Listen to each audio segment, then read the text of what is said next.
Basi baada ya utambulisho huo wa kiuagizo, naomba kusoma kwa ufupi risala fupi ya waamini wa parokia ya Temboni. Mheshimiwa sana Baba Padre Dr. Vincent Mpwaji, Chancellor wa Jimbo Kuu la Dar es Salaam. Mheshimiwa Baba Emmanuel Kahuka, paroko wa parokia yetu ya Mtakatifu Agustino Temboni. Mheshimiwa Baba Zakaria Kashinje, paroko msaidizi wa parokia ya Mtakatifu Agustino Temboni. Makatekista na walimu wetu, waimarishwa wetu, ndugu waamini, tumsifu Yesu Kristo.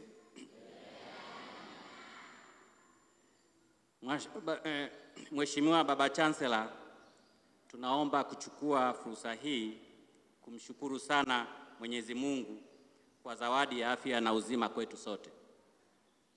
Tunakushukuru pia wewe binafsi kwa kukubali na kutenga muda wako kuja kusali nasi hapa Temboni na kuwaimarisha watoto wetu kwa sakramenti ya kipaimara. Tunatambua hii ni mara yako ya kwanza kufika hapa parokiani kwetu kwa jukumu hili. Tumeshawahi kufika kwa majukumu ya kiutawala. Tunakukaribisha sana, ujisikie nyumbani. Tunakuombea kwa Mungu azidi kukujalia afya ya roho na mwili, ili kupitia kwako kazi ya Mungu iendelee kutukuzwa.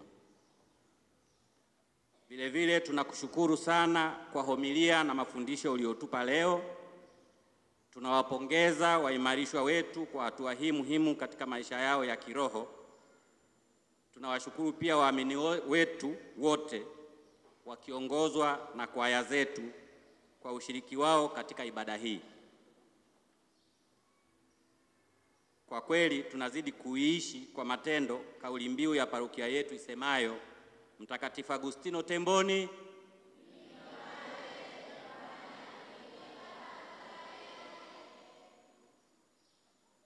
Mheshimiwa Baba Chancellor, parokia yetu ilianzishwa miaka 15 iliyopita ikiwa na vigango viwili vya Nzasa na Msingwa. Tunamshukuru Mungu kwamba vigango vyote hivyo vilishajitegemea kwa kila kimoja kuwa parokia kamili, na parokia yetu kwa sasa haina kigango.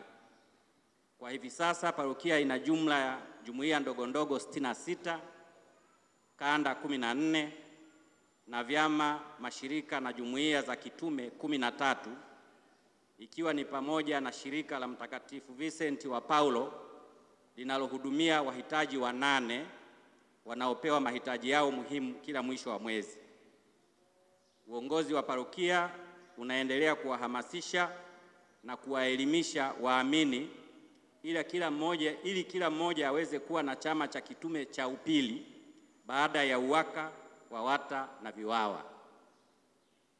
Baba Chancellor, kanisa letu na miundombinu yake vipo kwenye kiwanja kilichopimwa na chenye hati miliki. Changamoto tulioipata mwaka jana ni kuvuja kwa paa la kanisa. Kwa sababu hiyo tuliamua kuelekeza nguvu zetu zote kwenye ukarabati wa paa hili ambalo kwa sasa tupo kwenye hatua za mwisho za ukamilishaji wake. Baada ya ukarabati huo kukamilika, tunatarajia kabla ya mwisho wa mwezi Julai mwaka huu kuanza ujenzi wa guroto la Mama Bikira Maria pamoja na kikanisa kidogo cha kuabudia, yani Adoration Chapel. Michoro ya majengo haya kwa maana ya architectural na structural drawings imeshakamilika na uongozi wa jimbo umeshatoa kibali cha kuanza ujenzi. Kwa sasa tupo kwenye hatua za kuwapata mafundi wa kuifanya kazi hiyo. Baba Chancellor, ukiacha suala la miundombinu ya majengo, parokia imeendelea kuweka msisitizo na kuimarisha matoleo ya sadaka pamoja na zaka. Tumejiunga na kuimarisha mifumo ya sadaka digital inayosimamiwa na benki yetu ya Mkombozi. Tumeimarisha pia usalama, uhesabuji wa fedha, utunzaji wake pamoja na utoaji wa taarifa kwa waamini wote. Baba Chancellor, kila penye mafanikio hapakosi kuwa na changamoto pia. Changamoto yetu kubwa ni mwingiliano wa baadhi ya jumuiya zinazopakana na parokia za jirani, hasa upande wa parokia Mtakatifu Yohane wa Msalaba Malamba Mawili. Uongozi wa parokia hizi unaendelea na mazungumzo ya namna ya kuzitatua changamoto hizo. Mheshimiwa Baba Chancellor, baada ya kusema hayo, naomba kukushukuru tena na kukukaribisha hapa parokiani kwetu. Asanteni sana na tumsifu Yesu Kristo.